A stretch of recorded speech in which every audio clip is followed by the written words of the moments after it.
ইয়ামানের বাদশাহ তিনি কি করতো, জালেম বাদশাহ একটা জাদুঘর পালতো। কিন্তু দুঃখের বিষয় জাদুঘর অনেক বড় হয়ে গেছে।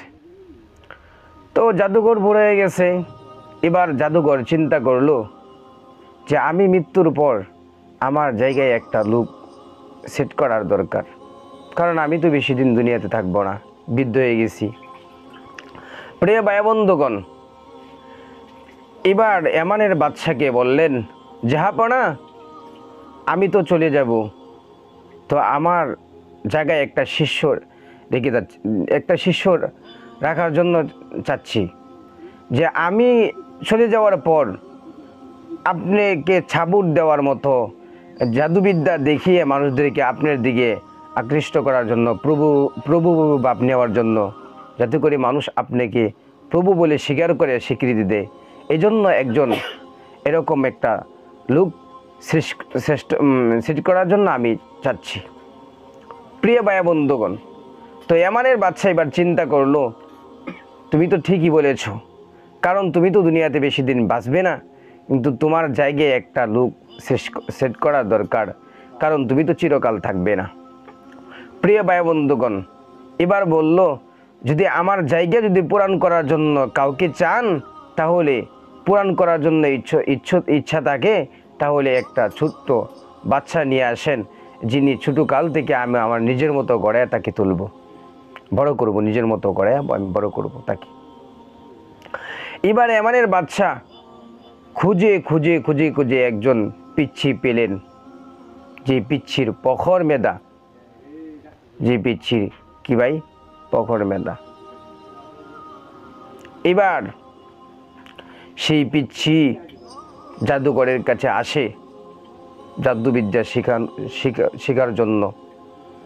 এক পর্যায়ে জাদুবিদ্যা শিখতে শিখতে শিখতে শিখতে হঠাৎ করে পিচ্ছি জাদুঘরের কাছে জাদুবিদ্যা শেখার জন্য যায়।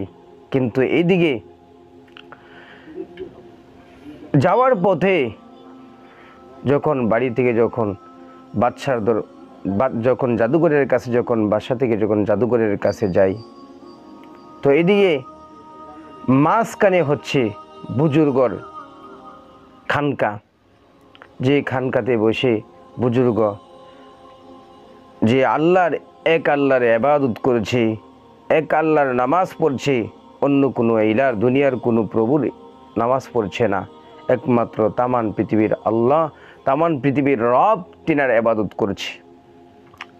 প্রিয় ভাই বন্ধুগণ, এবার সেই পিচ্ছি প্রতিদিন যাচ্ছে জাদুঘরের কাছে, হঠাৎ করে দেখছে মাঝখানে যে একটা খানকার ভিতরে একজন বুজুর্গ তিনি নামাজ পড়ছে, কি সুন্দর করে দোয়া করছে।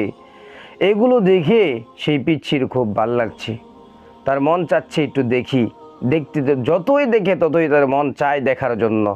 এক পর্যায়ে দেখতে দেখতে দীর্ঘক্ষণ সময় পর্যন্ত সেই পিচ্ছি দেখলো ওই বুজুর্গর দৃশ্যগুলো। তো ধীরে ধীরে বুজুর্গের কাছে যেয়ে বলল, কি ব্যাপার, আপনি কি করছেন? বলছে, আমি সালাত আদায় করছি। বলছে, আমি দোয়া করছি আল্লাহর কাছে। তাহলে বলে আপনি কোন আল্লাহর ইবাদত করেন? বলতেছে, আরে পিচ্ছি, আমি ওই আল্লাহর ইবাদত করি যে আল্লাহ হলো এমন ক্ষমতাশীল, যিনি তামান পৃথিবীর মালিক। দিনার এত ক্ষমতা, সমস্ত পৃথিবীর মানুষ যদি একত্র করা হয় তারপরে ওই প্রভুর সাথে কোনোভাবেই পারবে না। আর তিনি এত ক্ষমতা, তামান পৃথিবীর মালিক, আমার আপনার মালিক, সমস্ত পৃথিবীর মালিক, তিনি হলেন আমাদের রব। বলতেছে, আপনি যে ইবাদত করছেন এটা আমার কাছে খুব পছন্দ হচ্ছে, কিন্তু আমি তো একজন জাদুকরের কাছে যে আমি জাদুবিদ্যা শিখি। বলতেছে, আরে তুমি যে জাদুবিদ্যা শিখতেছ, তুমি যেই জাদুবিদ্যা শিখতেছ, ওই জাদুবিদ্যা শিখে তুমি তো জাহান্নামে যাবা, ওই জাদুবিদ্যা শিখে তুমি তো জাহান্নামে যাবা। প্রিয় ভাই বন্ধুগণ, এবার যখন প্রতিদিন আসে কিন্তু অনেক সময় পর্যন্ত ওই বুজুর্গের কাছে সময় কাটায় থাকে, ইবাদত করে। বুজুর্গ যেভাবে নামাজ পড়ে সেও নামাজ পড়ে, বুজুর্গ যে আমল করে সে আমল করা শুরু করলো। এক পর্যায়ে জাদুকর বলতেছে, আরে তোকে আমি আগে আগে আসার জন্য বলি, তোর এত দেরি হচ্ছে প্রতিদিন, কি করস তুই বাড়িতে? এবার চিন্তা করলো, যদি সত্যটা বলে দেই তাহলে তো বিপদে পড়ে যাব, সত্যটা বলা যাবে না।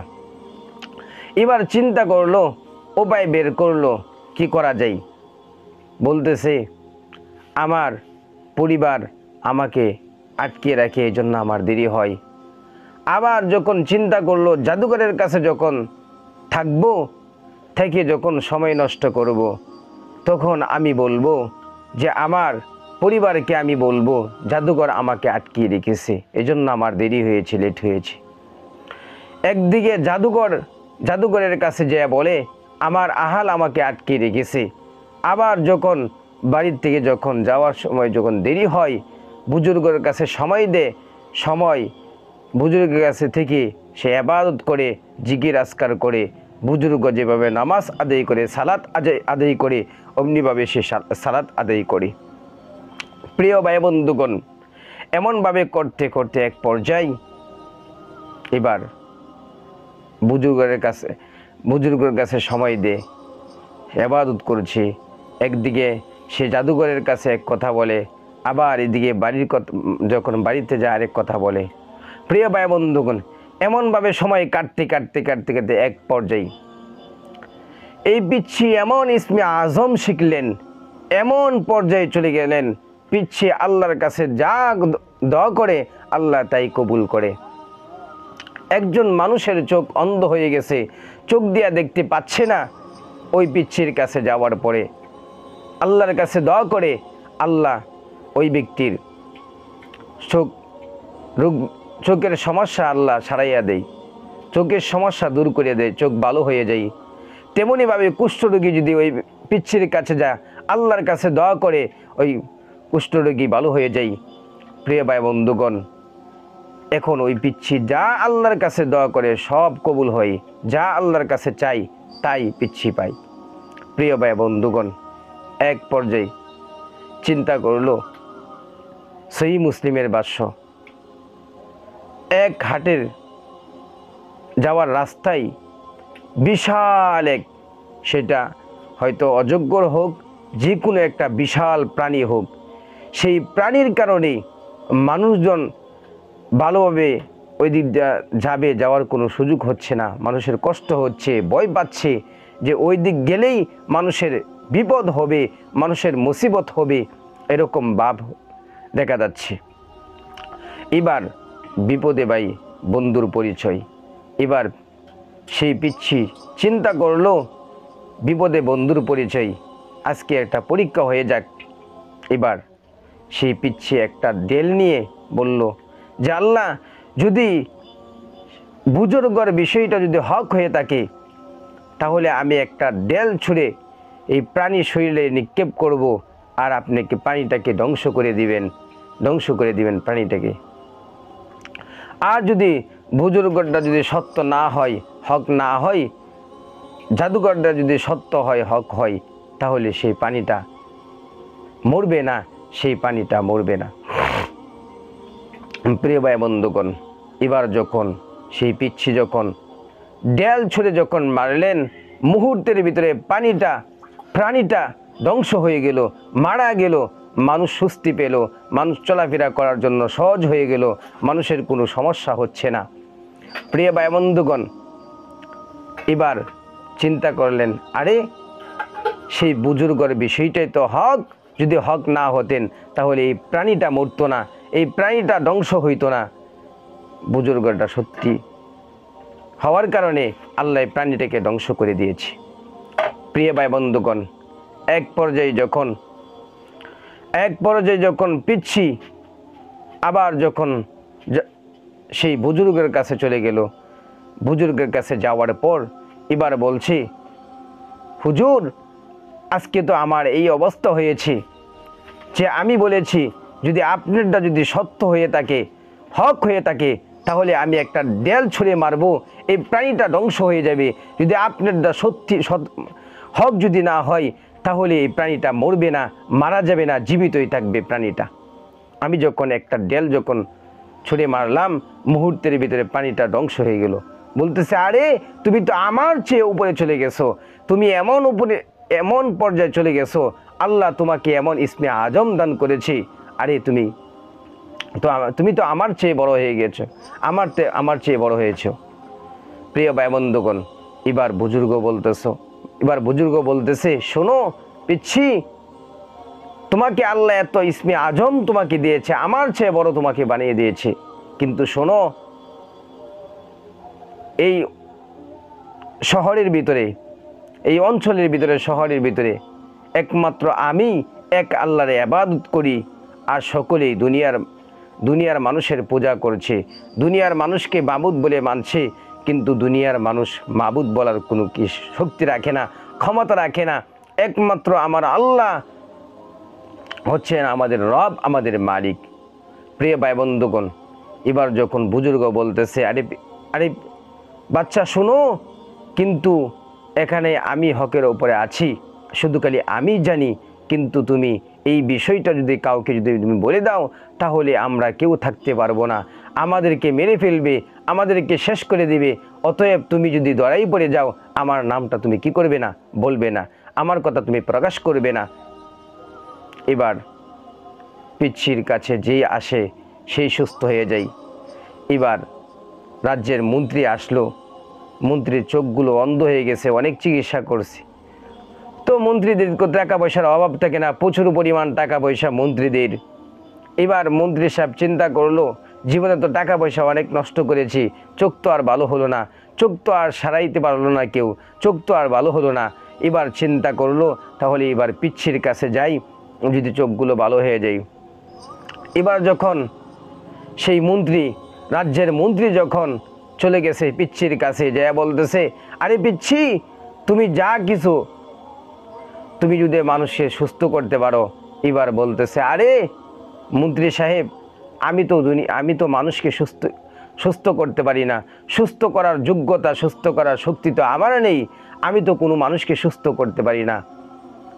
আর যিনি সুস্থ করে তিনি আমার আল্লাহ, যিনি অসুস্থ করেন, যিনি কাউকে রোগ দেন তিনি আমার আল্লাহ, যিনি কাউকে সুস্থ করেন তিনি আমার আল্লাহ, তিনি আমার রব। অতএব যদি আপনি ঈমান আনেন, তাহলে আমার আল্লাহর কাছে আমি দোয়া করতে পারি, আমার আল্লাহর কাছে আমি ফরিয়াদ করতে পারি যে আল্লাহ, আপনার অমুক বান্দাকে আপনি সুস্থ করে দিন। তো আপনি তো মুসলমান হন নাই, আপনি তো ইহুদি, আপনি তো মুসলমান না। যদি আপনি মুসলমান হন, আমার আল্লাহর কাছে আমি দোয়া করতে পারি, আল্লাহ যদি চাই আপনার চোখগুলো ভালো করে দিতে পারে, সুস্থ করে দিতে পারে আল্লাহ, কিন্তু জাহাপনা আমার কোনো ক্ষমতা নেই, আমি আপনাকে সুস্থ করতে পারবো না। সুস্থ করার মালিক হচ্ছে আমার আল্লাহ, আমার রব। সুস্থ করার মালিক কে ভাই? আমার আল্লাহ। আমার আল্লাহ সুস্থ করবে আপনাকে, আমি সুস্থ করার মতো ক্ষমতা, শক্তি আমার নেই, আমি আপনাকে সুস্থ করতে পারবো না। সুস্থ করার মালিক হচ্ছে আমার আল্লাহ, আমার রব, তিনি আপনাকে সুস্থ করবেন। প্রিয় ভাই বন্ধুগণ, যখন এই কথা বললেন, এবার বলতেছে, ঠিক আছে, আমি মুসলমান হব। এবার মন্ত্রী সাহেব চিন্তা করলো, জীবনে অনেক টাকা পয়সা নষ্ট করছি, যদি চোখগুলো ভালো হয়ে যায়, তাহলে মুসলমান হতে সমস্যা কি আমার? মুসলমান হয়ে যায়, যদি চোখগুলো ভালো হয়ে যায়। এবার বলতেছে, আপনি পবিত্র হন, পবিত্র হয়ে অজু করে গোসল করে আপনি আমার কাছে আসেন, আপনি কালিমা পড়ে মুসলমান হন, তারপরে আমি আল্লাহর কাছে দোয়া করব, আল্লাহ আপনি চোখগুলো সারাই দিবে। মন্ত্রী সাহেব চিন্তা করলো যে না, এই সুযোগটা আর ছাড়া যাবে না, কারণ আমি অন্ধ হয়ে গেছি, চোখ দিয়ে দেখতে পারি না, চোখ দিয়ে কোনো কিছু করতে পারি না, আমার এটা দরকার, আমি কালিমা পড়ে মুসলমান হব। এবার যখন গোসল করে, যখন পবিত্র হয়ে, যখন সেই রাজ্যের মন্ত্রী যখন সেই কালিমা পড়ে যখন মুসলমান হলেন, আর সঙ্গে সঙ্গে ওই পিচ্ছি আমার রবের কাছে, আমার আল্লাহর কাছে দোয়া করলেন। রবের কাছে দোয়া করার সঙ্গে সঙ্গে আমার রব তাকে সুস্থ করে দিলেন, চোখগুলো ভালো হয়ে গেছে। কিন্তু ভাই বন্ধুগণ, প্রিয় ভাই বন্ধুগণ, ওই জমানায় তো কোনো সানগ্লাসের ব্যবস্থা ছিল না, কোনো সানগ্লাস ছিল না। যে কালো সানগ্লাস আছে, চোখে যদি সমস্যা হয় মানুষ আমাকে দেখতে পারবে না, আমাকে দেখবে না, চোখের কি সমস্যা। ওই জমানায় তো সানগ্লাসের কোনো ব্যবস্থা ছিল না, কোনো পন্থা ছিল না। তো মন্ত্রী সাহেব যখন সুস্থ হয়ে গেল, এবার রাজ্যের যখন সংসদে যাওয়ার পরে মন্ত্রী সাহেব, সবাই মন্ত্রী সাহেবের চোখের দিকে তাকিয়ে দেখে মন্ত্রী সাহেব চোখ ভালো হয়ে গেছে। এবার বলতেছে কি ব্যাপার, বাদশাহ বলতেছে কি ব্যাপার মন্ত্রী সাহেব, আপনি তো আমার চোখগুলো কেমনে ভালো হয়েছে? বলতেছে আমার চোখগুলো ভালো করছে আমার আল্লাহ। এবার বলতেছে আরে এই রাজ্যের ভিতরে আমাকে কেউ রব বলে স্বীকৃতি দেয় না, আমাকে রব বলে কেউ মানে না, আর তুমি আমাকে রব বলে স্বীকার করছো, আমাকে রব বলে মানছো, আমাকে আল্লাহ বলে মানতেছো, আমাকে রব বলে তুমি স্বীকার করছো। এবার বলতেছে শোনেন বাদশাহ, আপনি তো আমার রব হওয়ার যোগ্যতা আপনি রাখেন না, আমার রব হওয়ার যোগ্যতা আপনার ভিতরে নেই, আপনি কখনো আমার রব হতে পারবেন না। আমার রব হওয়ার মতো একজনই আছে, তিনি আমার আল্লাহ, তিনি হলেন আপনারও আল্লাহ, তিনি হলেন সমস্ত পৃথিবীর আল্লাহ, তিনি সমস্ত পৃথিবীর মাবুদ, তিনি সমস্ত পৃথিবীর মালিক, তিনি আপনারও মালিক। এবার বাদশাহ বলতেছে, বাদশার মাথায় তো আগুন ধরাইয়া দিলেন। যেমনই ভাবে চুলায় যখন আপনি আগুন জ্বালাবেন, এখন চুলায় আগুন জ্বালাচ্ছেন কিন্তু আগুন ধরছে না, চুলার নিচেও পানি, আর আপনি যে লাকড়িগুলো চুলায় দিচ্ছেন ওইগুলোর ভিতরে কি ভিজা, তাহলে বলুন তো আগুন ধরবে না। এবার যখন আপনি আগুন জ্বালানোর আগে যখন কেরোসিন মারবেন, কেরোসিন মারার সঙ্গে সঙ্গে কাঁচা লাকড়িগুলো কি করে যাবে, আগুন ধরা শুরু হবে। কিসের মাধ্যমে? ওই যে আপনি কেরোসিন তেল দিয়েছেন, আপনি কেরোসিন তেল দেওয়ার কারণে ওইটার যে একটা পাওয়ার, ওই পাওয়ারের কারণে কি হয়েছে, আগুন জ্বলা শুরু হয়ে গেছে। প্রিয় ভাই বন্ধুগণ, যেমনই ভাবে বিজাক লাকড়ির ভিতরে যদি আপনি কেরোসিন দেন, আপনি ওখানে কি করবে, দ্রুত আগুন ধরবে। যেরকমভাবে ইটখলায় যখন আপনি বিশাল আগুনের মাঝে যখন আপনি 30 মণ 40 মণ লাকড়ি যখন আপনি ভিজা নিক্ষেপ করেন, মুহূর্তের ভিতরে আগুন জ্বলা শুরু হয়ে যায়। প্রিয় ভাই বন্ধুগণ, এবার যখন বাদশাকে এই কথা বললেন মন্ত্রী সাহেব, এবার বাদশার মাথায় আগুন ধরতেছে, বলতেছে আরে যার তুই নিয়ামত খাচ্ছস তার গুণ না গায়া তুই না, যার নিয়ামত খাইলি, আমার তুই নিয়ামত খাইয়া আর আমার গুণগান নাই, অন্য কোন রবের তুই গুণগান গাইতেছস দা। এবার বাদশাহ বলতেছে দেখ মন্ত্রী, এখনো সময় আছে, এখনো আমাকে রব বলে স্বীকার কর, না হয়তো তোর অস্তিত্ব থাকবে না, তোকে রাখবো না, কঠিন শাস্তি দিব। এবার বাদশাহ বড় গলায় বলতেছে আরে মন্ত্রী, তোকে ইহুদি, তোকে নাসরা, তোকে বৌদ্ধ কে বানাইলো, তোকে বিধর্মী কে বানাইলো? এবার বলুন তো, যারা মুসলমান তারা কি ধ্বংস, নাকি যারা ইহুদি খ্রিস্টান তারা ধ্বংস? এরা দুনিয়াতে নিয়ামত পাচ্ছে, আল্লাহ দুনিয়াতে নিয়ামত এদেরকে পর্যাপ্ত পরিমাণ খাওয়াচ্ছে নিয়ামত। এদের ইহুদিদের, হিন্দুদের আল্লাহ প্রচুর পরিমাণ সম্পদ দিয়েছে, কারণ এরা দুনিয়াতে খাবে, দুনিয়াতে এরা পরবে, পোশাক পরবে, ভালো খাবার খাবে, ভালো পোশাক পরবে, দুনিয়াতেই শেষ। এদেরকে আল্লাহ পরকালে কোনো কিছুই দিবে না। প্রিয় ভাই বন্ধুগণ, এবার যখন বলতেছে মন্ত্রী এখনো সময় আছে, আমাকে রব বলে স্বীকার করো, না হলে কিন্তু তোমার অস্তিত্ব থাকবে না। বলতেছে না, আপনাকে আমি রব বলে স্বীকার করতে পারবো না, কারণ আমাকে যে আল্লাহ সুস্থ করেছে তাকে আমি রব বলে স্বীকৃতি দেব, তাকে আমি রব বলে মানব। আপনার রব মানার কোনো, আপনার রবকে আপনাকে যে আমি রব বলে স্বীকার করব, এটার কোনো কি নাই, আপনাকে আমি রব বলে স্বীকার করতে পারবো না। প্রিয় ভাই বন্ধুগণ, এবার বলতেছে তোকে বিধর্মী কে বানালো? এবার মন্ত্রী সাহেবকে রিমান্ডে নিল। ভাই মানুষ তো, এবার রিমান্ডে নেওয়ার পরে যখন মারপিট শুরু হয়ে গেল, এক পর্যায়ে মন্ত্রী সাহেব বলে দিল যে আমাকে অমুক পিচ্ছি আমাকে আমাকে ওমি পিচ্ছি আমাকে কালিমা পড়ে মুসলমান বানাইছে। প্রিয় ভাই বন্ধুগণ, আমি ওই পিচ্ছির আল্লাহর উপরে আমি ঈমান এনেছি। ওই পিচ্ছির আল্লাহকে আমি রব বলে স্বীকৃতি দিয়েছি, রব বলে আমি স্বীকার করেছি।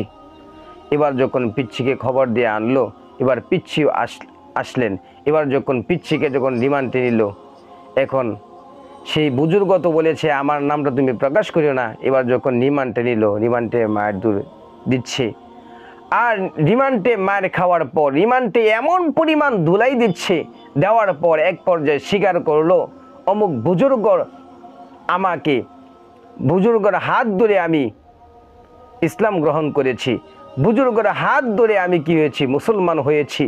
এবার বুজুর্গকে ডেকে আনলো। এবার বলতেছে এখনো পর্যন্ত সময় আছে, তোমরা ঈমান ছেড়ে দাও আর আমাকে রব বলে, ওই তোমাদের রবকে বাদ দিয়ে আমাকে রব বলে স্বীকার করো।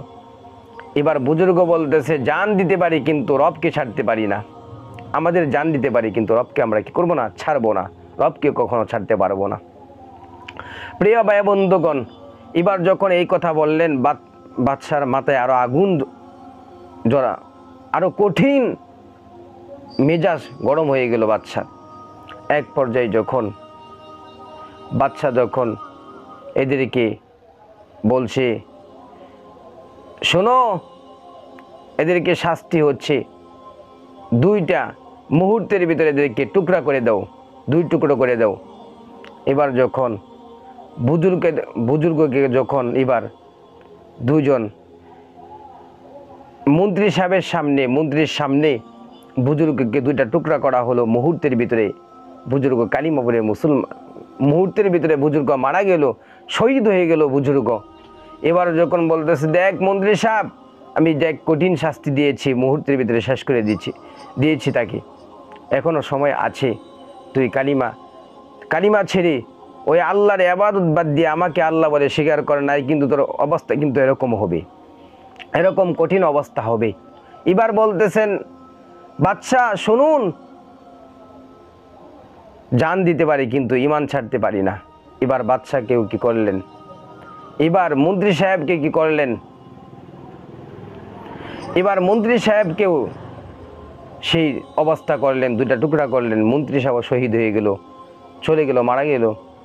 এবার যখন বলতেছে আরে সেনাবাহিনীকে বলতেছে শোন, এই পিচ্ছিকে আমার সামনে মারা যাবে না, এই পিচ্ছিকে এমন একটা পাহাড়ে নিয়ে যাইবে, উঁচু পাহাড়ে, যেই পাহাড় থেকে এমন জোরে ধাক্কা দিবে, সেই ধাক্কা দেওয়ার সঙ্গে সঙ্গে যখন মৃত্যু যখন চূড়ান্ত হবে তখন আমাকে জানাইবে, আমাকে ইনফর্ম করবে, আমাকে জানাবে। অনেক উঁচু পাহাড়ে যখন সেই পিচ্ছিকে নিয়ে গেল, পিচ্ছিকে নেওয়ার পর এবার পিচ্ছি আল্লাহর কাছে দোয়া করছে, আল্লাহুম্মা কফিনিহিম বিমা আশিতা, আল্লাহ আমার পক্ষ থেকে আপনি যা দিয়া চান তাদেরকে আপনি ধ্বংস করে দিন। এবার যখন পিচ্ছি যখন আল্লাহর কাছে তখন দোয়া করলেন, কার কাছে যাবে দুনিয়ার কোন মানুষের কাছে, কার কাছে সাহায্য চাবে, সাহায্য চাওয়ার মতো একজনই আছে, তিনি আমাদের রব, তিনি আমাদের আল্লাহ। তিনার কাছে চাওয়া ছাড়া কেউ নেই, তিনার কাছে যারা চাওয়া ছাড়া আর কার কাছে চাবে আর কার কাছে বলবে একটু সাহায্য করার মতো, কার কাছে চাবে। এবার যখন এই দোয়া, যখন পিচ্ছি যখন এই দোয়া করলেন আল্লাহুম্মা কফিনিহিম বিমা আশিতা, আর পাহাড়গুলো কাঁপতে কাঁপতে সমস্ত বাহিনী, পাহাড়ের বাহিনী ধ্বংস হয়ে গেল, সমস্ত পাহাড়ের বাহিনী মুহূর্তের ভিতরে ধ্বংস হয়ে গেল, সমস্ত পাহাড়ের বাহিনী মারা গেল।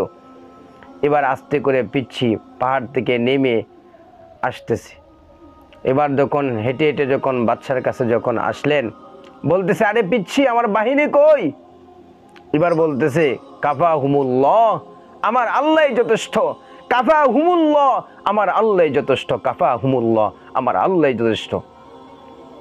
এবার বলতেছে আরে এই পিচ্ছিরে আর রাখা যাবে না, এই পিচ্ছিরে কি করা যাবে না, কি করা যাবে না, রাখা যাবে না। আর পিচ্ছিকে মারতেই হবে আমার, যতক্ষণ পর্যন্ত আমি পিচ্ছিকে না মারবো ততক্ষণ পর্যন্ত আমার রাজ্য ঠিক থাকবে না, আমার ক্ষমতা ঠিক থাকবে না, আমাকে ধ্বংস করে দিবে, আমাকে শেষ করে দিবে, আমার রাজ্য শেষ করে দিবে, আমাকে টুকরো টুকরো করবে, আমার রাজ্য শেষ করে দিবে।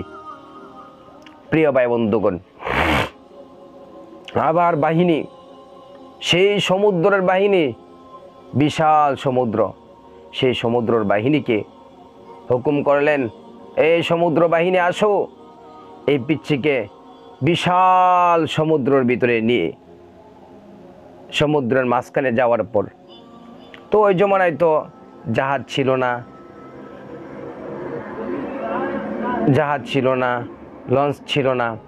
ওই জমানায় এবার একটা নাওয়ের ভিতরে করে, নৌকার ভিতরে বাহিনী উঠাইয়া, সমস্ত বাহিনী উঠলেন, সে পিচ্ছিকে উঠাইলেন। এবার যখন নাও নিয়া যখন যাইতে যেতে একবার যখন বিশাল সমুদ্রের মাঝখানে যখন গেলেন, এবার পিচ্ছিকে যখন সমুদ্রের মাঝখানে যখন ধাক্কা দিবে, সমুদ্রের মাঝখানে যখন তাকে ফেলে দিবে, আর পিচ্ছির মৃত্যু চূড়ান্ত হয়ে যাবে। এবার যখন সেই সমুদ্রে যখন নিয়ে গেলেন পিচ্ছিকে, আর নিয়ে যাওয়ার পরে যখন সমুদ্রের মাঝখানে যখন তাকে ফেলে দিবে, ওই সময় পিচ্ছি বলতেছে, আল্লাহুম্মা কফিনিহিম বিমা আশিতা, আল্লাহুম্মা কফিনিহিম বিমা আশিতা। আবার ওই আমার রবের কাছে, আমার আল্লাহর কাছে দোয়া করা শুরু করলেন, আমার আল্লাহর কাছে, আমার রবের কাছে দোয়া করা শুরু করলেন। এবার যখন দোয়া করছে, আর সেই সমুদ্রের বাহিনীকে আল্লাহ এমন জোরে জোরে ঢেউ শুরু হয়ে গেল, এক পর্যায়ে সমস্ত সমুদ্রের বাহিনী মারা গেল, সবগুলো সাগরে ডুবে সবগুলো মারা গেছে। একটা তক্তা শুধু খালি বেশি আছে, আর পুরা নৌকা শেষ, নাও শেষ, সমস্ত বাহিনী মারা গেল। এবার আস্তে করে ডেউে পিচ্ছি একটা তক্তার উপরে, একটা কাঠের উপরে, একটা তক্তার উপরে পিচ্ছি বেশি বেশি পাড়ে আসলেন। আসার পরে আবার হেঁটে হেঁটে বাচ্চার কাছে আসলেন, কারণ বাচ্চাকে তো দেখে ভয় করছে না, ভয় করছে আমার আল্লাহকে দেখি। আর আমরা দুনিয়ার মানুষকে দেখে ভয় পাই, দুনিয়ার ক্ষমতা দেখে ভয় পাই, দুনিয়ার মানুষকে পূজা করি, দুনিয়ার মানুষকে এমন পূজা করি, আমার রবকে বাদ দিয়া দিই, আমার আল্লাহকে বাদ দিয়া দিই, দুনিয়ার মানুষকে পূজা করি। কিন্তু তারা এমন মানুষ ছিলেন যারা দুনিয়ার মানুষকে পূজা করতো না, দুনিয়ার কোনো মানুষকে রব বলে স্বীকার করতো না। আর আজকে আমরা দুনিয়ার মানুষকে রব বলে স্বীকার করি। প্রিয় ভাই বন্ধুগণ, এবার যখন পিচ্ছি যখন বাদশার কাছে হেঁটে হেঁটে যখন আসলেন, বলতেছে, আরে আমার সমুদ্রের বাহিনী কোথায়? পিচ্ছি আবার বললেন, কাফা হুমুল্লাহ, আমার আল্লাহ যথেষ্ট। বলতেছে, বাদশা, আপনি আমাকে মারার জন্য এত চেষ্টা করছেন, যতই চেষ্টা করেন আমাকে মারতে পারবেন না। কিন্তু আপনাকে একটা জিনিস আমি শিখিয়ে দিই, যদি এমনিভাবে আপনি আমাকে মারেন, তাহলে আপনি আমাকে কী করবেন? মারতে পারবেন। বলতেছে, আরে পিচ্ছি, বলো তোমাকে আমি কেমনে মারতে পারবো? তোমাকে আমার মারার জন্য আমার যা কিছু করার দরকার আমি সব কিছু তোমার জন্য করব, কারণ তোমাকে মারতেই হবে। যদি তোমাকে না মারি তাহলে আমার অস্তিত্ব থাকবে না। এবার বলতেছে, বাদশা শুনেন, আপনি আমাকে যতই চেষ্টা করেন আপনি আমাকে মারতে পারবেন না। আমাকে মারার জন্য সিস্টেম, আমাকে মারার জন্য আমি সেই জিনিস আপনাকে আমি শিখিয়ে দিচ্ছি। এইভাবে যদি আপনি আমাকে মারেন তাহলে আপনি আমাকে মারতে পারবেন।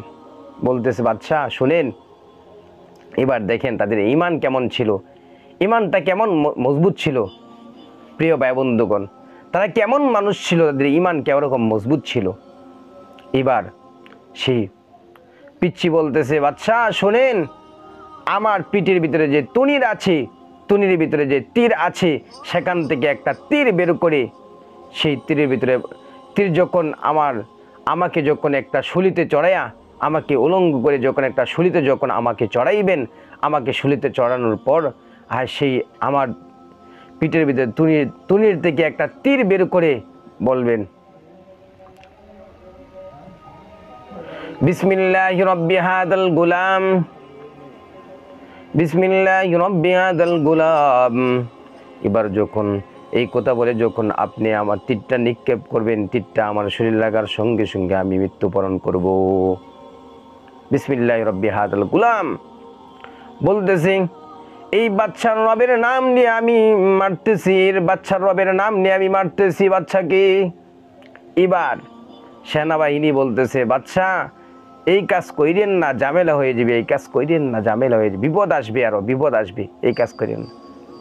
এখন ভাই মাথা যখন গরম হয়ে যায়, তখন কিন্তু ঠিক থাকে না। তো মাথা গরম করে যদি কোনো কাজ করতে চান তাহলে কিন্তু সমস্যা আরও বেশি হবে। আর যদি বলেন যে মাথা গরম না করে ধীরস্থিরভাবে কোনো কাজ করতে চান তাহলে সেটা কি হবে, সফল হবে, সেটা ভালো হবে, সেটা কোনো সমস্যা হবে না। প্রিয় ভাই বন্ধুগণ, এবার বাদশা বলতেছে না না না, এই কাজ করা যাবে না, তাকে মারতেই হবে। এবার যখন বাদশাকে বলতেছে সমস্ত মানুষকে ডুল পিটিয়ে ডাকবেন যে আজকে পিচ্ছিকে মারা হবে, শাস্তি দেওয়া হবে, পিচ্ছি আমাকে রব বলে স্বীকার করে না, অন্য কোনো রবকে রব বলে স্বীকার করে, এই জন্য পিচ্ছিকে মারা হবে। এবার যখন ডুল পিটিয়া সমস্ত মানুষকে কী করলো, একত্র করার পর এবার বিশাল সেই মানুষের জনসম্মুখে এবার শুলিতে চড়াইয়া তাকে কি করলো, বলতেছে বিসমিল্লাহি রব্বি হাযাল গুলাম। এই দোয়া পড়িয়া, এই কথা বলিয়া যখন তীরটা নিক্ষেপ করলেন, মুহূর্তের ভিতরে ওই পিচ্ছি মারা গেল। এবার মারা যাওয়ার সঙ্গে সঙ্গে এবার বলতেছে আমান্না বিরব্বিল গুলাম, আমান্না বিরব্বিল গুলাম। ওই জায়গার ভিতরে যতগুলো মানুষ ছিল সবাই বলতেছে আমান্না বিরব্বিল গুলাম, আমান্না বিরব্বিল গুলাম। এই বাচ্চার আল্লাহর উপরে ঈমান আনলাম। বাচ্চা আপনাকে রব বলে আমরা স্বীকার করব না, আপনাকে রব বলে আমরা মানব না, কারণ আপনি বলতেছেন আমি রব, আর অন্য কোনো রবকে আপনি স্বীকৃতি দিচ্ছেন, অন্য কোনো রবকে আপনি স্বীকার করতেছেন, রব বলে মানতেছেন। প্রিয় ভাই বন্ধুগণ, এবার যখন এই কথা বললেন, বলার সঙ্গে সঙ্গে দেখেন একটা মাত্র মানুষের একটা জান দিলেন, আর মুহূর্তের ভিতরে লক্ষ লক্ষ মানুষ কি করলো, মুসলমান হয়ে গেল। এবার বলতেছে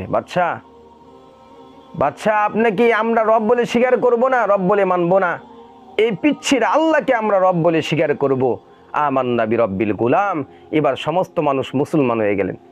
এবার তো আবার বাদশার মাথা আরো গরম হয়ে গেল, বাদশার মাথা আগুন জ্বললো, আগুন ধরা শুরু হয়ে গেছে, দাউ দাউ করে আগুন জ্বলতেছে, না না একটাকে রাখা যাবে না। এবার বলতেছে আগুন জ্বালাও, বিশাল আগুন জ্বালাও, যে আগুনের ভিতরে সবগুলাকে নিক্ষেপ করা হবে, সবগুলোকে পুড়াইয়া দেওয়া হবে। প্রিয় ভাই বন্ধুগণ, এবার যখন বিশাল আগুন, অনেকগুলো লাকড়ি একত্র করে বিশাল আগুন জ্বালিয়ে একটা করে নিক্ষেপ করতেছে, আর সবগুলোকে আগুনের ভিতরে পুড়াইয়া দিতেছে। কেউ এই বাচ্চাকে, জালিম বাচ্চাকে কি করতেছে না, রব বলে স্বীকার করছে না, কারণ তারা এই বাচ্চার রবের উপরে, এই পিচ্ছির রবের উপরে ঈমান এনেছে, রবকে স্বীকার করেছে, পিচ্ছির রবেরকে স্বীকার করেছে, বাচ্চাকে রব বলে স্বীকার করবে না। প্রিয় ভাই বন্ধুগণ, এবার যখন একটা করে নিক্ষেপ করতেছে, সবগুলাকে একটা করে নিক্ষেপ করে সবগুলোকে আগুনে পুড়াইয়া দিলেন। কিন্তু শেষ মুহূর্তে একটা মহিলা ছিল, তার কোলে একটা ছোট্ট বাচ্চা ছিল। এবার বলতেছে মহিলা দেখো, তোমার সময় আছে, যে নিজের সন্তানকে বাঁচাইতে চাও আমাকে রব বলে স্বীকার করো। কিন্তু মহিলা চাচ্ছে না যে তাকে আমি রব বলে স্বীকার করি, সে তো মিথ্যুক, সেই মিথ্যাবাদী, সে তো আমার রব হতে পারে না। এক পর্যায়ে বলতেছে দেখো এখনো সময় আছে, যদি আমাকে রব বলে স্বীকার না করো তোমাকেও আগুনে ফেলবো, তোমার বাচ্চাকেও আগুনে ফেলবো। এবার সেই মহিলা চিন্তা করলো, তাহলে এবার বাচ্চার সামনে স্বীকার করি যে আপনাকে রব বলে স্বীকার করলাম, মানলাম, পরবর্তী আবার কালিমা পড়ে মুসলমান হয়ে যাব। এবার যখন দিলের ভিতরে যখন এই কথা আসলেন, জাগলেন, দিলের ভিতরে এরকম মনের ভিতরে এরকম দুর্বল চলতেছে। এবার ওই পিচ্ছি কথা বলতেছে মা তুমি আগে যেরকম ছিলা ওরকমই হয়ে যাও, এই জালিম বাচ্চাকে তুমি রব বলে স্বীকার করিও না, রব বলে তুমি মানিও না, তুমি আমার আল্লাহকে রব বলে স্বীকার করো। আল্লাহ বাচ্চার এই পিচ্ছির জবান খুলে দিলেন। চিন্তা করছেন, একটা মাসুম বাচ্চার জবান আল্লাহ খুলে দিলেন। আর মুহূর্তের ভিতরে বলতেছে বাচ্চা জান দিতে পারি, সন্তানকে আগুনে ফেলাইতে পারি, কিন্তু আমার আল্লাহকে বলতে পারি না, আমার আল্লাহকে অস্বীকার করতে পারি না।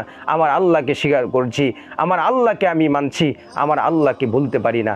আমি আগুনকে ভয় করি না, আমি আমার আল্লাহকে ভয় করি, আমি জাহান্নামের আগুনকে ভয় করি। প্রিয় ভাই বন্ধু, এক পর্যায়ে ওই মহিলাকেও আগুনে নিক্ষেপ করলো, মহিলাও জান্নাতে চলে গেল। বাচ্চা তো দেখতেছে, জালেম বাচ্চা দেখছে আমাদেরকে তাদেরকে আগুনে নিক্ষেপ করছে, কিন্তু বরং আগুনে নিক্ষেপ করলেন না, নিক্ষেপ করছে কোথায়? জান্নাতি।